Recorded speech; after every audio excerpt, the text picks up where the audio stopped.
Кыргызстандын мамлекет башчысы Садыр Жапаров 13 октябрда Астана шаарында өтүп жаткан Азиядагы өз ара аракеттенүү жана ишеним чаралары боюнча кеңешмеге мүчө мамлекеттердин 6-саммитинде сөз сүйлөдү. Президент Жапаров өз сөзүндө жыйынды Азия өлкөлөрүнүн жалпы жана бирдиктүү коопсуздугун бекемдөөчү форум деп атап, уюмдун ролу жана мааниси өсүп бекемделишине ишеничин билдирди. Мамлекет башчы ошондой эле жакында Кыргызстан буунун адам укуктары боюнча кеңешине мүчөлүккө талапкерлигин колдоп бергени үчүн Азия мамлекеттерине ыраазычылыгын билдирди. Бүгүн 13 октябрда Астана шаарында Азиядагы өз ара аракеттенүү жана ишенич чаралары боюнча кеңешмеге мүчө мамлекеттердин 6-саммити өтүп жатат.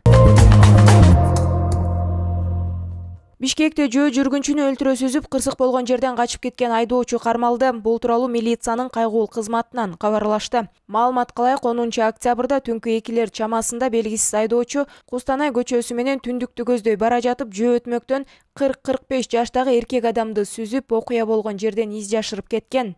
Кийин шектүү катары Mercedes-Benz Vito унаасынын айдоочусу кармалып, камакка алынды деп айтылат маалыматта. Аталган факт Бишкек шаардык ички иштер башкармалыгынын кылмыштардын бирдиктүү реестрине катталып, сотко чейинки өндүрүш иштери башталды.